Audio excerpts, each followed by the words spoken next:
Hello dear students, welcome to our channel Medico Nursing Classes. Today we are going to discuss about our next topic that is hyponatremia. जैसा कि आप सब देख रहे हैं medico nursing classes के channel पे continuously fluid and electrolyte management से रिलेटेड जो भी टॉपिक्स हैं वो सारे कवर किए जा रहे हैं। सबसे पहले हमने पढ़ा था कि फ्लूइड है उसका ट्रांसपोर्टेशन कैसे होता है, मूवमेंट कैसे होता है, बॉडी के कौन से कंपार्टमेंट्स में कौन सा फ्लूइड है वो प्रेजेंट होता है, कितना परसेंटेज होता है, ठीक है, क्या कंसंट्रेशन होता है, सारा हमने पढ़ लिया लास्ट फर्स्ट। उसके बाद हमने देखा कि फ्लूइड वॉल्यूम एक्सिस क्या होता है, फ्लूइड हाइपोवॉल्यूमिया क्या होता है, हाइपरवॉल्यूमिया कंडीशन क्या होती है, ठीक है, fluid volume axis, fluid volume deficit. उसके बाद हमने पढ़ा था हाइपरकैलेमिया एंड हाइपोकैलेमिया। ठीक है, इंपॉर्टेंट टॉपिक्स हैं ये सारे। जो भी टॉपिक्स अपन ने अभी तक पढ़े वो सारे इंपॉर्टेंट है नर्सिंग ऑफिसर रिक्रूटमेंट एग्जामिनेशन की प्रिपरेशन के लिए, सारे ही मोस्ट इंपॉर्टेंट टॉपिक है। प्लीज़ आप इनको ध्यान से पढ़िएगा। आज का हमारा नया टॉपिक है हाइपोनेट्रीमिया। ठीक है, तो स्टूडेंट्स आइए आज की क्लास शुरू करते हैं हाइपोनेट्रीमिया के बारे में। तो हाइपोनेट्रीमिया की बात करें तो हाइपोनेट्रीमिया एक ऐसी कंडीशन है। हाइपोनेट्रीमिया क्या है? हाइपोनेट्रीमिया का जो एक टर्मिनोलॉजी है वो रिलेटेड टू है नेट्रीमिया। का मतलब होता है natremia is denote to sodium. Natremia is denote to sodium. और हाइपो का मतलब है less concentration, less concentration, less concentration, ये इसमें बताया गया। तो हाइपोनेट्रीमिया एक ऐसी कंडीशन है जिसके अंदर क्या होता है, जो सीरम सोडियम लेवल है वो क्या हो जाता है, कम हो जाता है। तो आइए हम देखते हैं फर्स्ट वन पॉइंट के अंदर नॉर्मल लेवल बताया गया है कि सोडियम का जो नॉर्मल लेवल होता है वो होता है 135 मिली इक्विवेलेंट पर लीटर। सोडियम का जो नॉर्मल लेवल होता है वो कितना होता है, 135 to 145 milli equivalent per litre. हमारी बॉडी के अंदर जो भी इलेक्ट्रोलाइट्स प्रेजेंट होंगे वो सारे एक रेंज में होंगे, ना कि पर्टिकुलर ऐसा नहीं होगा कि ये एक 135 होता है या ये 145 ही होता है, ऐसा नहीं होता है। एक रेंज होती है पर्टिकुलर, उसी रेंज के अंदर उस केमिकल मीडिएटर का या उस बायोकेमिकल इलेक्ट्रोलाइट्स का क्या होना चाहिए, लेवल सॉरी मेंटेन रहना चाहिए, ताकि हमारी बॉडी की जो नॉर्मल फिजियोलॉजी है वो कंप्लीटली फंक्शनिंग करती रहे, नॉर्मली वो फंक्शनिंग करती रहे। ठीक है, तो हाइपोनेट्रीमिया क्या है? अब हाइपोनेट्रीमिया की बात करें तो हाइपोनेट्रीमिया एक ऐसी कंडीशन है जिस कंडीशन के अंदर क्या होता है, हमारी बॉडी के अंदर जो सीरम सोडियम लेवल है, जो सीरम सोडियम लेवल का जो कंसंट्रेशन है वो बिलो 135 लेवल चला जाता है, बिलो 135 मिली इक्विवेलेंट पर लीटर वो चला जाता है। तो वो कंडीशन क्या कहलाती है, हाइपोनेट्रीमिया की कंडीशन कहलाती है। ठीक है, जब सीरम सोडियम लेवल है वो 135 मिली इक्विवेलेंट पर लीटर से नीचे चला जाता है तो वो कंडीशन क्या कहलाती है, हाइपोनेट्रीमिया। ठीक है, तो और ये देखिए थर्ड वन पॉइंट ये कहता है कि सोडियम का जब भी इम्बेलेंस होता है, मोस्ट कॉमनली जो सोडियम इम्बेलेंस है, ठीक है, जो सोडियम हाइपोनेट्रीमिया या हाइपरनेट्रीमिया है, मतलब सोडियम का जो इम्बेलेंस हो रहा है, चाहे वो हाइपो हो रहा होगा चाहे वो हाइपर हो रहा होगा, तो वो usually associated with the fluid volume imbalance. Normally क्या होता है, सोडियम है वो प्रोपोर्शनल होता है किसके, बॉडी का जो फ्लूइड वॉल्यूम होता है उसके। क्यों होता है देखिएगा, क्योंकि मोस्ट कॉमनली जो सोडियम होता है Na+ होता है वो क्या होता है, एक्स्ट्रा सेल्यूलर कंपार्टमेंट में, एक्स्ट्रा सेल्यूलर कंपार्टमेंट में मोस्ट अबंडेंट अमाउंट में कहाँ पाया जाता है, एक्स्ट्रा सेल्यूलर कंपार्टमेंट में। एक्स्ट्रा सेल्यूलर कंपार्टमेंट वो कहाँ पाया जाता है, एक्स्ट्रा सेल्यूलर कंपार्टमेंट के अंदर मोस्ट कॉमनली पाया जाता है। तो नॉर्मली क्या होता है, जब भी फ्लूइड लेवल इम्बेलेंस होगा, जब भी बॉडी के अंदर फ्लूइड का लेवल इम्बेलेंस होगा तो वो इमीडिएटली किसको अफेक्ट करेगा, सोडियम के सीरम लेवल को अफेक्ट करना शुरू कर देता है। क्योंकि सोडियम क्या है, इजीली अवेलेबल हो गया। क्यों हो गया, क्योंकि वो एक्स्ट्रा सेलुलर कंपार्टमेंट के अंदर अवेलेबल है। तो बॉडी में जब भी चेंज होगा तो सबसे पहले क्या होगा, एक्स्ट्रा सेलुलर कंपार्टमेंट के अंदर चेंज होगा। तो एक्स्ट्रा सेलुलर कंपार्टमेंट में चेंज होगा तो सोडियम है वो ऑटोमेटिकली अफेक्ट हो जाता है। तो ये है अपना हाइपोनेट्रीमिया के बारे में। ठीक है, आई होप आप लोगों को मेरे द्वारा प्रोवाइड की जा रही लेक्चर वीडियो समझ में आ रहे होंगे। किसी को कोई डाउट है तो प्लीज़ आप कमेंट सेक्शन में अपना कमेंट छोड़ सकते हैं, मैं डेफिनेटली इसका आंसर करूंगा। नेक्स्ट हम देखते हैं कॉजेज ऑफ हाइपोनेट्रीमिया की। हाइपोनेट्रीमिया के कौन कौन से कॉजेज है, ऐसे कौन कौन से इटियोलॉजिकल फैक्टर्स हैं जिनकी वजह से हाइपोनेट्रीमिया वो क्या हो रहा है, कोज होता है। ठीक है, तो कौन कौन से कंडीशन है जिनके अंदर हाइपोनेट्रीमिया है वो कोज हो सकता है। तो फर्स्ट वन है कि फर्स्ट वन जो इंपॉर्टेंट कोज है वो है अपना है कि इंक्रीज सोडियम एक्सक्रिएशन। अगर बॉडी में किसी भी इंक्रीज सोडियम एक्सक्रिएशन, अगर किसी भी रीजन की वजह से, बॉडी में किसी भी रीजन की वजह से अगर सोडियम का जो एक्सक्रिएशन है, सोडियम का जो आउटपुट है, सोडियम का जो एक्सक्रिएशन है वो ज़्यादा हो रहा है किसी भी रीजन की वजह से। आगे हम वन बाय वन हम इन रीजन्स को स्टडी करेंगे, देखेंगे कि कैसे ये एक दूसरे जो रीजन्स है वो अफेक्ट कर रहे हैं। ठीक है, तो जो सोडियम है वो क्या हो रहा है, एक्सेसिव एक्सक्रिएशन। तो एक हमने इटियोलॉजिकल फैक्टर लिया है कि कोई रीजन जिसके अंदर क्या हो रहा है, बॉडी के अंदर सोडियम का उसका क्या हो रहा है, एक्सक्रिएशन ज़्यादा हो रहा है। तो फर्स्ट वन पॉइंट इसके अंदर आता है एक्सेसिव डायफोरेसिस। एक्सेसिव डायफोरेसिस का मतलब होता है एक्सेसिव स्वेटिंग, एक्सेसिव स्वेटिंग। तो जब स्वेटिंग होगी बॉडी के अंदर, एक्सेसिव स्वेटिंग होगी, तो उस कंडीशन के अंदर क्या हो जाता है, सोडियम का जो लेवल है वो कम हो सकता है, पेशेंट आपका हाइपोनेट्रीमिया की कंडीशन के अंदर जा सकता है। नेक्स्ट है डायूरेटिक्स। तो डायूरेटिक्स क्या करती है, नॉर्मली डायूरेटिक्स है, नॉर्मली किडनी क्या फंक्शन करती है, सोडियम और वाटर का रीअब्जॉर्प्शन करती है, पोटेशियम का एक्सक्रिएशन करती है, ठीक है, ये फंक्शन है। लेकिन डायूरेटिक्स क्या करेंगी, ये मेडिकेशन क्या कर देंगी, increase urine output, urine output, increase urine output. अब यूरिन आउटपुट इंक्रीज हो गया तो क्या होगा, यूरिन आउटपुट इंक्रीज होगा तो क्या होगा, यूरिन आउटपुट इंक्रीज होने की वजह से क्या हुआ, स्टूडेंट देखिएगा H2O, मतलब बॉडी से वाटर निकल रहा है और वाटर के साथ क्या निकलेगा, Na+, क्योंकि हमने ऊपर अभी बात की है कि जो भी फ्लूइड वॉल्यूम का इम्बैलेंस होता है उसी के साथ सोडियम का जो लेवल है वो एसोसिएटेड होता है। मतलब सोडियम का इम्बैलेंस हो रहा है, इसका मतलब फ्लूइड लेवल में डेफिनेटली वहाँ पर आपको चेंजेस मिलेंगे, ठीक है। तो यूरिन आउटपुट बढ़ाती है, यूरिन आउटपुट कैसे बढ़ेगा, वाटर का रीअब्जॉर्प्शन कम कर देती है, वाटर का जो डायूरेटिक्स है वो क्या करती है,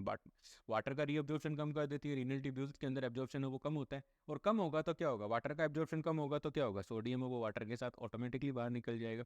तो आपका पेशेंट किस कंडीशन में चला जाएगा, हाइपोनेट्रीमिया, पेशेंट वो चला जाएगा अपना हाइपोनेट्रीमिया की कंडीशन के अंदर जा सकता है, ठीक है। उसके बाद हम देखते हैं वोमिटिंग और डायरिया। इन दोनों कंडीशंस के अंदर सोडियम है, जो डाइटरी सोडियम है वो क्या होता है, वोमिटिंग के थ्रू तो वो माउथ के थ्रू बाहर निकल जाएगा, और डायरिया के थ्रू वो जीआई ट्रैक्ट के थ्रू क्या हो सकता है, बाहर एक्सक्रिएट हो जाता है, उसका सोडियम का एब्जॉर्प्शन, इम्पेयर्ड एब्जॉर्प्शन हो गया, ये इम्पेयर्ड एब्जॉर्प्शन। वहाँ पर क्या एब्जॉर्प्शन है वो प्रॉपर नहीं हो पा रहा है, ठीक है, वहाँ पर एब्जॉर्प्शन प्रॉपर नहीं हो पा रहा है। तो ये कंडीशन है, ठीक है, जिसके अंदर क्या हो रहा है, वोमिटिंग और डायरिया की वजह से भी सोडियम का एब्जॉर्प्शन कम होगा, क्योंकि वोमिटिंग के अंदर क्या हो रहा है, मतलब ओरली रूट से जब वोमिट करेगा जो भी इंडिविजुअल आपका पेशेंट है, तो वो क्या होगा, वो जो आपका जो भी सोडियम का जो लेवल था, जो सोडियम जो डाइटरी कंटेंट थे सोडियम के, वो क्या हो जाएंगे, वो चले जाएंगे, बाहर निकल जाएंगे। डायरिया के अंदर क्या होगा, एब्जॉर्प्शन नहीं होता, हाइपर मोटिलिटी होती है इंटेस्टाइन की वजह से, डायरिया हो जाता है। डायरिया हो गया तो इसका मतलब है कि जो कंटेंट, जो भी न्यूट्रिशन और जो इलेक्ट्रोलाइट्स एब्जॉर्प्शन होने चाहिए थे वो एब्जॉर्प्शन नहीं हो पाते, और वो इजीली स्टूल के साथ पास आउट हो जाते हैं। नेक्स्ट वन पॉइंट है वुंड ड्रेनेज, ठीक है, वुंड ड्रेनेज। वुंड ड्रेनेज का मतलब है अगर आप किसी का इरीगेशन कर रहे हो, या ड्रेन हो रहा है कहीं से फ्लूइड, ठीक है, बॉडी के अंदर अगर आपने कोई ड्रेनेज सिस्टम लगा रखा है या ड्रेन डाल रखा है, ठीक है, ड्रेन डालने का मतलब है कि एक ट्यूब डाल देते हैं जिसके थ्रू क्या होता है, जो भी कलेक्टेड फ्लूइड होता है वो बाहर निकलता रहता है। तो नॉर्मली क्या होता है, अगर आप कोई भी सर्जरी करते हो, तो नॉर्मली क्या होता है, हम क्या करते हैं, सेल्स डैमेज होती हैं, टिश्यू ट्रॉमा होता है सर्जरी के दौरान। अब सर्जरी के दौरान टिश्यू ट्रॉमा हो रहा है, और वहाँ पर क्या हो रहा है, फ्लूइड का कलेक्शन हो रहा है, तो जो सोडियम कहाँ प्रेजेंट है, एक्स्ट्रा सेलुलर कंपार्टमेंट के अंदर सोडियम प्रेजेंट है। आपने क्या किया, यहाँ पर एक ट्यूब डाल दी, ट्यूब डाल करके आप बॉडी से बाहर ले गए, ठीक है, यहाँ पर आपने ट्यूब डाल रखी, और ये ट्यूब क्या करेगी, जो यहाँ पर कलेक्टेड जो फ्लूइड था, जो ब्लड वगैरह कलेक्टेड है, फ्लूइड वगैरह कलेक्टेड है, उसके साथ वो क्या है, वो इस फ्लूइड, इस ट्यूब से होते हुए चले जाएंगे out of the body, out of body, वो चले गए आउट ऑफ बॉडी। अब आउट ऑफ बॉडी वो आ रहे हैं, तो इसका मतलब है कि जो फ्लूइड है उसके साथ क्या आ रहा है, आपका Na+ भी आ रहा है। Na+ भी क्या है, बाहर एक्सक्रिएट हो रहा है। अब Na+ बाहर एक्सक्रिएट हो रहा है, तो इसका मतलब क्या है, बॉडी के अंदर सोडियम की कमी हो जाएगी। क्यों क्यों अभी, क्योंकि आपने जो ड्रेनेज सिस्टम लगाया है, जो ड्रेनेज लगाया है, जो चाहे वो एब्डोमिनल ड्रेनेज होगा, चाहे वो रोमोवैग होगा, चाहे वो नेगेटिव प्रेशर होगा, चाहे वो पॉजिटिव प्रेशर, कोई भी ड्रेनेज होगा, तो उस कंडीशन के अंदर क्या, जो भी ड्रेन डाला है आपने बॉडी के अंदर, उसमें क्या होगा, जो टिश्यू ट्रॉमा की वजह से जो चेंजेज आए थे, टिश्यू ट्रॉमा के दौरान जो ब्लड का कलेक्शन हो रहा है, या जो टिश्यू ट्रॉमा है, तो सेल्स है वो ब्रेक डाउन हुई है, सेल्स ब्रेक डाउन हुई है, तो क्या हुआ है, जो सेल्स के बाहर का जो फ्लूइड था वो बाहर आना शुरू हो जाता है नॉर्मली, ठीक है। तो उस कंडीशन के अंदर सोडियम भी आएगा, पोटेशियम, दोनों दोनों इलेक्ट्रोलाइट बाहर आना शुरू कर देते हैं, जिसकी वजह से हो सकता है कि सोडियम है वो मोस्ट अबंडेंट अमाउंट के अंदर पाया जाता है एक्स्ट्रा सेलुलर फ्लूइड के अंदर, तो इसलिए सोडियम की क्या हो जाती है, डिफिशियंसी हो जाती है, और सोडियम की डिफिशियंसी क्या कहलाती है, हाइपोनेट्रीमिया। सोडियम की डिफिशियंसी क्या कहलाती है, हाइपोनेट्रीमिया कहलाती है। तो ये है अपना। नेक्स्ट वन है किडनी डिजीज।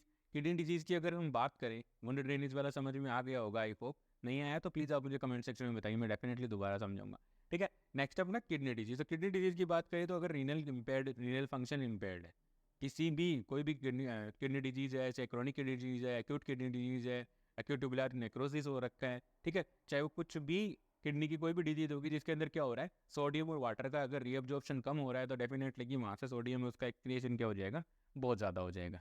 सोडियम का एक्सक्रिएशन है वो बहुत ज़्यादा हो जाएगा, वाटर का और सोडियम का रीअब्जॉर्प्शन नहीं होगा तो बॉडी के अंदर सोडियम और वाटर की क्या हो जाएगी, डेफिशिएंसी आ जाती है। नेक्स्ट वन है decrease secretion of aldosterone hormone, decrease secretion of aldosterone hormone. तो यहाँ पर आप स्टूडेंट देखिएगा, सॉरी यहाँ पर आप देखिएगा कि एल्डोस्टेरोन क्या करता है,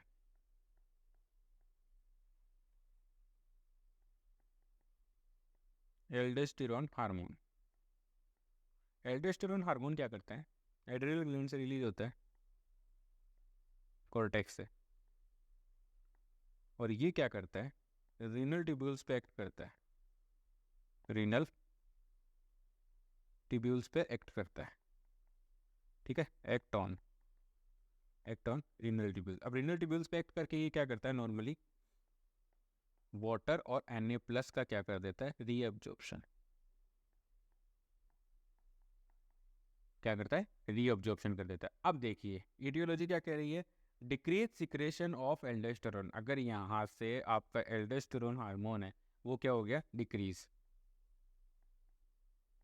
हो गया, तो यहाँ पर क्या होगा, एक्ट नहीं कर पाएगा, रीनल ट्यूब्यूल्स पे एक्ट नहीं कर पाएगा, रीनल सिस्टम पे एक्ट नहीं करेगा तो क्या होगा, H2O प्लस Na+ का जो एक्सक्रिएशन है वो इंक्रीज हो जाता है, एक्सक्रिएशन क्या हो जाएगा, इंक्रीज हो, ठीक है। आया समझ में, आई होप आप लोगों को मेरे द्वारा प्रोवाइड किए जा रहे लेक्चर समझ में आ रहे होंगे, अगर कोई डाउट है तो आप कमेंट सेक्शन में जरूर पूछिए। नेक्स्ट एटियोलॉजिकल फैक्टर है हमारा इनएडिक्वेट सोडियम इनटेक। मान लीजिए पहले आपकी बॉडी से सोडियम का एक्सक्रिएशन हो वो क्या हो रहा था, ज़्यादा हो रहा था, ठीक है, पहली एटियोलॉजी हो गई, ठीक है, उसके जो भी एटियोलॉजिकल फैक्टर्स थे वो मैंने अच्छे से एक्सप्लेन किए, ठीक है। दूसरा एटियोलॉजिकल फैक्टर आया अपना कि इनएडिक्वेट सोडियम इनटेक।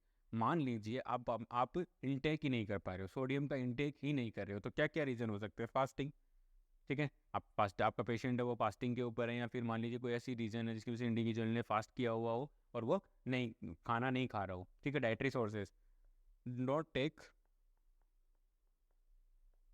डाइट, वो डाइट नहीं ले रहा है। अब डाइट नहीं लेगा आपका पेशेंट तो खाना नहीं खाएगा, तो क्या होगा, सोडियम का इंटेक क्या हो गया, डिक्रीज, बॉडी के अंदर सोडियम कम हो जाएगा, तो कंडीशन क्या कहलाती है, हाइपोनेट्रीमिया। नेक्स्ट वन है NBM, नथिंग बाय माउथ,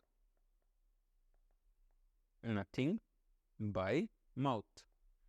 इसका मतलब ये होता है कि मान लीजिए आपका पेशेंट है, उसको डॉक्टर ने ओरली अलाउ नहीं कर रखा, अब वो ओरली कोई भी डाइट नहीं ले पा रहा है, तो उस कंडीशन के अंदर भी आपकी बॉडी के अंदर अगर जो पेशेंट है, इंडिविजुअल है, जो भी इंडिविजुअल है उसके अंदर क्या हो सकता है, सोडियम की डिफिशियंसी हो सकती है, क्योंकि जो हमारा जो सोडियम को गेन करने का या सोडियम गेन करने का जो हमारा सोर्स है वो तो डाइटरी सोर्सेज है, ठीक है, डाइटरी सोर्सेज हैं, साल्ट वगैरह हैं, तो वो जब हम खाएंगे ही नहीं तो वो नहीं हो पाएगा, ठीक है, उसकी पूर्ति नहीं होगी तो क्या होगा, डेफिनेटली उसको जो डिफिशियंसी कॉज हो जाएगी, डिफिशियंसी को हम क्या कह रहे हैं, हाइपोनेट्रीमिया कह रहे हैं, ठीक है। नॉर्मली सर्जरी से पहले NBM रखा जाता है 6 से 8 घंटे पहले, ठीक है, ताकि जो भी एनेस्थीसिया के जो कॉम्प्लिकेशन है उनको मिनिमाइज किया जा सके। नेक्स्ट वन है लो salt diet.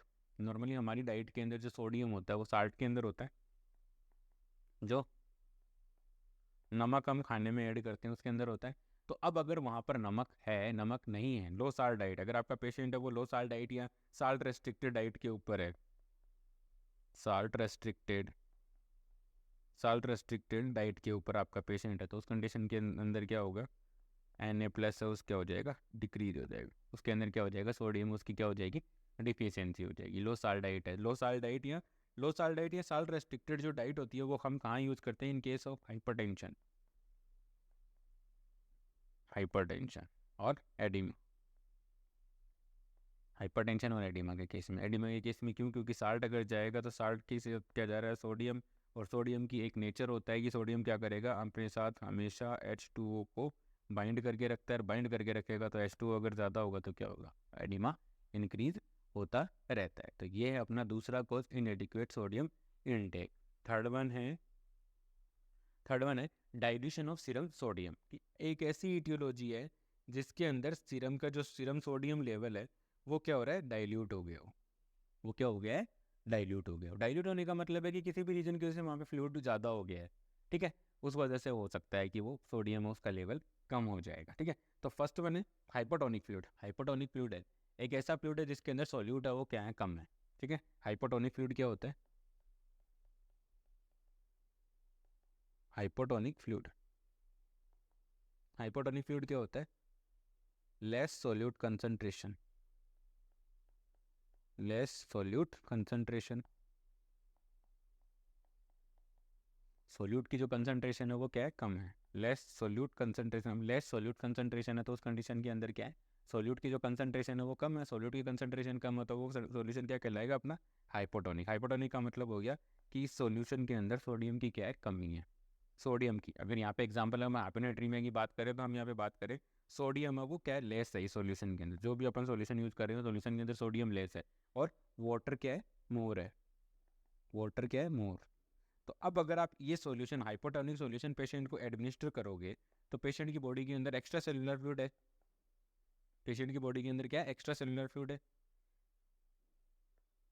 Extra cellular fluid है, और एक्स्ट्रा सेलुलर फ्लूइड के अंदर extra cellular, extra cellular fluid, और इस एक्स्ट्रा सेलुलर फ्लूइड के अंदर अगर आप हाइपोटोनिक और ऐड कर रहे हो, हाइपोटोनिक फ्लूइड डाल रहे हो, ठीक है, मैंने समझा दिया ऊपर कि हाइपोटोनिक फ्लूइड का नेचर क्या है, ठीक है। हाइपोटोनिक फ्लूइड डाल रहे हो जिसके अंदर सोडियम कम है और वाटर ज़्यादा है, तो जो यहाँ पर extra cellular, extracellular compartment के अंदर जो पहले से जो सोडियम पड़ा था, जो पहले से सोडियम यहाँ पे पड़ा था, वो सोडियम क्या हो जाएगा, डाइल्यूट हो गया, उसका क्या हो गया, वहाँ पे डाइल्यूशन हो गया, ठीक है। नॉर्मली इसका एग्जांपल मैंने बहुत बार बताया पहले भी, जब इन क्लासों के अंदर हमने जो हमें हमारी यूनिट चल रही है फ्लूइड एंड इलेक्ट्रोलाइट की, उसके अंदर मैंने बता दिया है कि मान लीजिए एक गिलास है, उसके अंदर आपने 200 ml वाटर ले रखा है और उसमें 2 TSP आपने क्या कर रखे हैं, शुगर ऐड कर रखा है, ये एक बहुत ही अच्छा सॉल्यूशन बना हुआ है, आइसोटोनिक सॉल्यूशन बोल रहा हूँ मैं इसको, ठीक है, इन दोनों को मिला करके।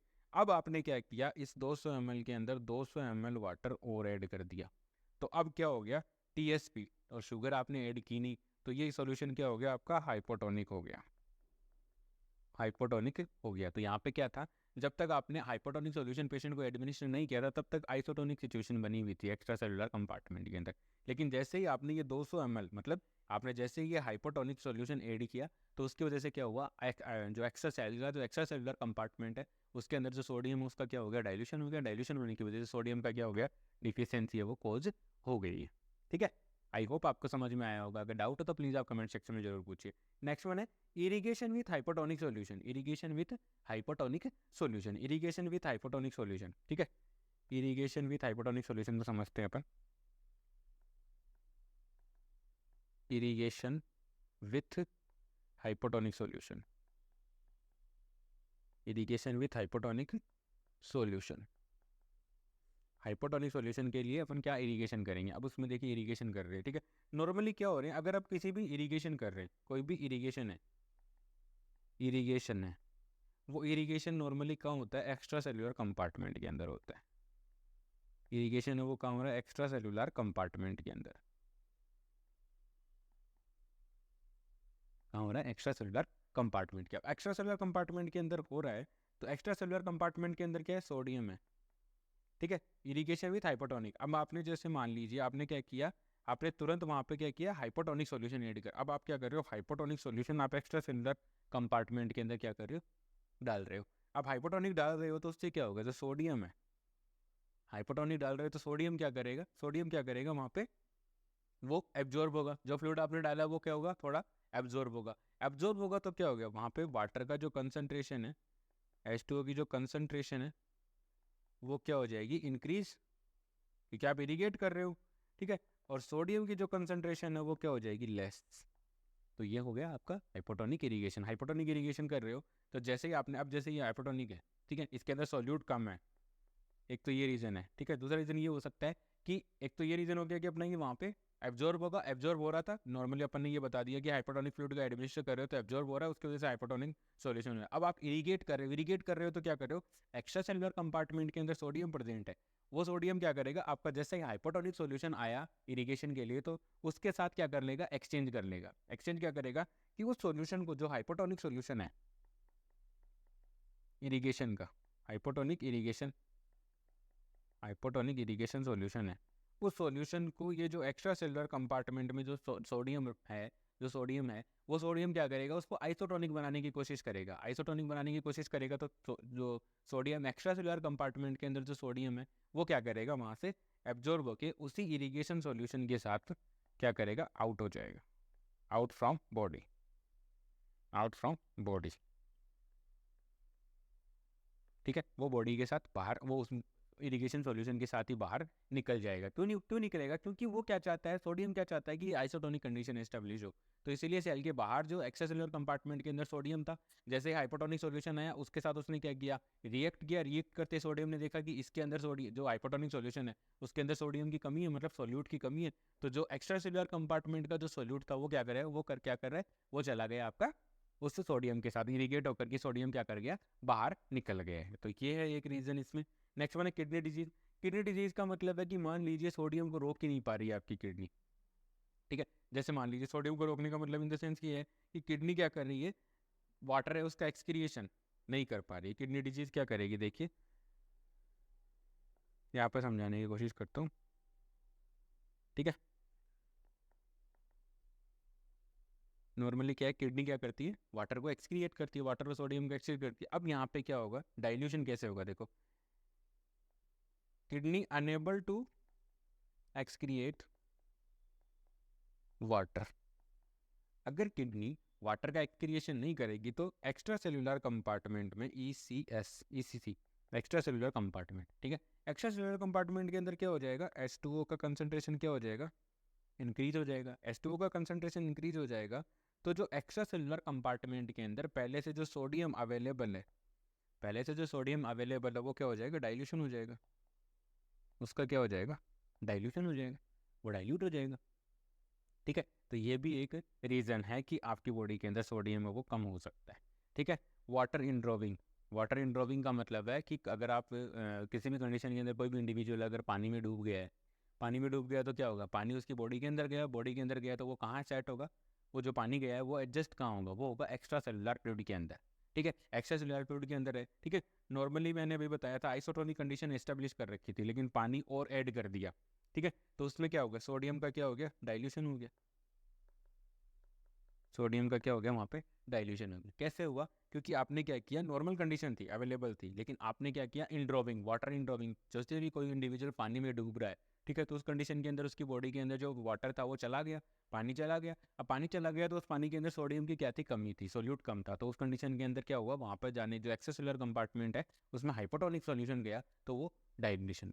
ठीक है, उसमें क्या हो गया, डाइल्यूट हो गया, वो जो पानी और एक्स्ट्रा पानी ऐड हो गया वहाँ पे एक्सेसुलर कंपार्टमेंट के अंदर, पेशेंट के डूबने की वजह से, पानी में डूबने की वजह से बॉडी के अंदर पानी गया, तो बॉडी के अंदर क्या हुआ, H2O का कंसंट्रेशन ज़्यादा हो गया एक्स्ट्रा सेलुलर कंपार्टमेंट के अंदर, जिस वजह से क्या हुआ, सोडियम वहाँ पे डाइल्यूट हो गया। ठीक है, हाइपरग्लाइसीमिया की कंडीशन की बात करें तो हाइपरग्लाइसीमिया की कंडीशन है उसके अंदर क्या होता है, नॉर्मली हाइपरग्लाइसीमिया की कंडीशन के अंदर क्या होता है, नॉर्मली फ्लूइड है वो बाहर निकलता है। ठीक है, नॉर्मली फ्लूइड है वो क्या करता है, इंट्रासेलुलर कंपार्टमेंट से नॉर्मली जो फ्लूइड है वो क्या करता है, हाइपरग्लाइसीमिया की कंडीशन के अंदर कहाँ पे लिखें, यहाँ पे, 1 सेकेंड स्टूडेंट्स, समझाने की कोशिश करता हूँ। ठीक है, हाइपरटोनिक हाइपरग्लाइसीमिया की कंडीशन मान लेते हैं अपन, हाइपरग्लाइसीमिया।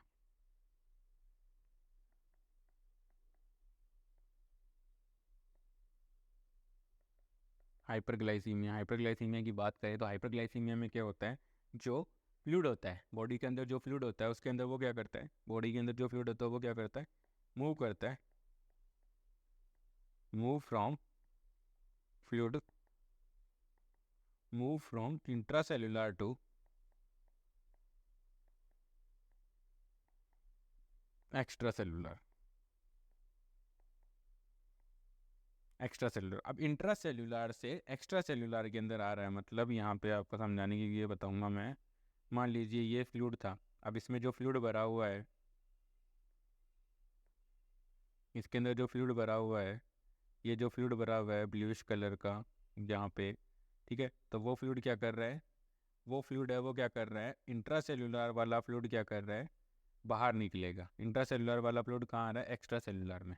ठीक है, अगर ये फ्लूइड यहाँ पर आएगा, अगर ये फ्लूइड यहाँ पे आएगा, ठीक है, बाहर आएगा, तो यहाँ पर जो सोडियम का जो कंसंट्रेशन था पहले नॉर्मल था, लेकिन जैसे ये सोडियम हाइपरग्लाइसीमिया हुआ बॉडी के अंदर, तो ग्लूकोज क्या जा रहा है, सेल के अंदर जा रहा है, जिस वजह से क्या हो रहा है, बॉडी के अंदर जो फ्लूइड है, इंट्रासेलुलर कंपार्टमेंट के अंदर जो फ्लूइड है वो क्या आ रहा है, बाहर आ रहा है, ताकि उस ग्लूकोज को भी डाइल्यूट करे, साथ के साथ सोडियम को भी डाइल्यूट कर देता है वो। ठीक है, अब यहाँ पे क्या होगा, जो अंदर से जो सेल के इंट्रासेलुलर कंपार्टमेंट से एक्स्ट्रा सेलुलर कंपार्टमेंट के अंदर आया है, तो सोडियम क्या हो गया, डाइल्यूट हो गया। ठीक है, तो ये कंडीशन क्या कोज कर रही है, हाइपोनेट्रीमिया। ठीक है, ये कंडीशन हाइपोनेट्रीमिया कोज कर देती है। नेक्स्ट वन है syndrome of inappropriate anti diuretic hormone. Anti diuretic hormone क्या करता है student, ADH. Anti diuretic hormone क्या करता है, सोडियम एंड वाटर का तो रीअब्जॉर्प्शन करता है, और ठीक है, सोडियम और water anti diuretic. Anti diuretic का मतलब है जो डायूरेटिक ड्रग्स हैं उनके एंटी में काम करेगा। तो ये क्या करता है, सोडियम और वाटर का तो रीअब्जॉर्प्शन करता है, पोटेशियम का एक्सक्रिएशन कर रहा था, नॉर्मल बैलेंस मेंटेन कर रहा था एडीएच हार्मोन। ठीक है, लेकिन अगर इनअप्रोप्रिएट है, इनअप्रोप्रिएट एडीएच है, एंटी डायूरेटिक हार्मोन है, उस कंडीशन के अंदर क्या होता है, जो एडीएच है उसका सिक्रेशन है वो कम हो जाता है, डिफिशियंसी हो जाती है एडीएच की, और एडीएच की डिफिशियंसी होने की वजह से वहाँ पर क्या हो जाता है, वाटर का रीअब्जॉर्प्शन नहीं हो पाता है, वाटर का जो एक्सक्रिएशन है प्रॉपर अमाउंट के अंदर वाटर का एक्सक्रिएशन नहीं हो पाता है, और वाटर क्या करने लग जाता है, बॉडी में रिटेन होने लग जाता है डिफिशियंसी की वजह से। एडीएच की डिफिशियंसी की वजह से वाटर क्या कर रहा है, रिटेन कर रहा है, रिटेन होगा। अगर वाटर रिटेन हो रहा है, वाटर रिटेन होगा तो क्या हो गया, सोडियम का डाइल्यूशन हो जाएगा। तो ये भी एक रीज़न है। In case of heart failure, ये एक इंपॉर्टेंट कोज है। हार्ट फेलियर की कंडीशन के अंदर क्या होता है स्टूडेंट, नॉर्मली क्या होता है, स्टार्टिंग के अंदर जब हार्ट फेलियर की initial stage, HF, heart failure की जब इनिशियल स्टेज के अंदर क्या होता है, इनिशियल स्टेज, इनिशियल स्टेज के अंदर क्या होगा, नॉर्मली इनिशियल स्टेज के अंदर क्या होता है स्टूडेंट्स, वाटर प्लस सोडियम दोनों को क्या हो जाता है, दोनों का क्या हो जाता है, रिटेंशन होता है। ठीक है, दोनों का क्या हो रहा है, रिटेंशन हो रहा है। लेकिन जैसे कि अगर कंडीशन ट्रीट नहीं हुई हार्ट फेलियर की, तो लेट स्टेज में जाएगा आपका पेशेंट, और लेट स्टेज में जाने की वजह से वहाँ पर क्या हो जाता है, वहाँ से बॉडी के अंदर क्या हो जाता है, वाटर है उसका रिटेंशन होना शुरू हो, ज़्यादा वाटर रिटेंशन होता है, वाटर है वो रिटेंशन होना शुरू हो जाता है, साथ ही साथ सोडियम का एक्सक्रिएशन, वाटर का रिटेंशन हो रहा है और सोडियम का जो एक्सक्रिएशन है वो क्या हो जाता है, बढ़ जाता है in case of late stage of heart failure. तो उसमें क्या होता है, बॉडी के अंदर हाइपोनेट्रीमिया हो जाता है, हाइपोनेट्रीमिया की कंडीशन है वो कोज हो जाती है। ठीक है, आई होप आप लोगों को मेरे द्वारा प्रोवाइड किया जाए लेक्चर समझ में आया होगा। अगर किसी भी स्टूडेंट को कोई डाउट है तो प्लीज़ मुझे कमेंट सेक्शन में ज़रूर बताइए। आज की क्लास में इतना ही। आई होप मेरे द्वारा प्रोवाइड किए जा रहे लेक्चर वीडियोस आपकी नर्सिंग ऑफिसर रिक्रूटमेंट एग्जामिनेशन की प्रिपरेशन में आपकी हेल्प कर रहे होंगे। Please like, share and subscribe. Thank you so much.